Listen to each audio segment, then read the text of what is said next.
Kung porma lang ang usapan, heto ang aming matinik na panlaban. Sapatos na dibalat, checkered na pantas, kitang-kitang taglay niyang angas. Logalogs, meet paring Benny Roy o aka Master Ben. Oh, Carol, I am but a fool. Ang kanyang pormahan, 10 out of 10. Sa unang sulyap, para kang ibinalik sa dekada 90. Galawang old school ang aura. Hello, Galogs! Gusto ko naman yung maiba, yung parang ng tatay ko, yung ganito, yung mag-supply, yung ganoon, sa unang tao ba? Bukod sa throwback niyang overall na itsura, ang kanyang bigating suklay na pink ay agaw eksena. Buhok ay plakadong plakado, feel na feel ni Loco, parang bawal, mahanginan. Mapapa, tabi-tabi po ikaw sa nuno ng kagwapuhan.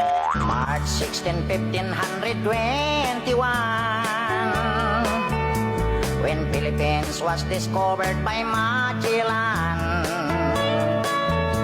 They were sailing day and night across the big ocean until they saw small Limasawa Island. Sa mga ukay-ukay, kayan sa mga vendors, yan. Yan kami pumunta ng asawa ko para bumili ng para costume namin ba. Yung pang 1990s nga attire. Sa tuwing ginagawa ko yung content, parang natatawa ko sa aking sarili. Yung iba naman, ang sabi nila, parang baliw. Pero okay lang yan.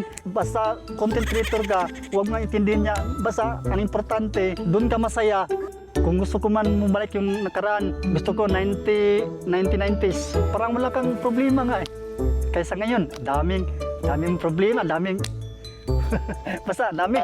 Aliw sa kanya mga pakulo, tsak sa katatawa, kakalma ang iyong dugo. Ipagpipitas ka ng bougainvillea, isasayaw ka ng cha-cha, haharanahin ka, at ipagsisibak ka ng kahoy. Gina G, si Kulokoy.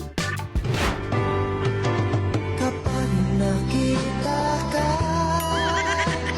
ako'y naiiyak. Gusto ko pong balikan yung nakaraan kasi ngayon halos yung ibang kabataan halos wala lang respeto sa mga matatanda eh. Ang gusto ko na balikan yung nakaraan yung kapanahonan ng 1980s. Gusto ko talaga kaysa ngayon. Ang hirap ngayon eh. Parang halos digital na. Sa lahat ng luma, si Master Ben ang mabenta. Pormahan man ay pang dekada 90, trending na trending ang hatid niyang kwela. Dahil ang kanyang aura may magandang alaala.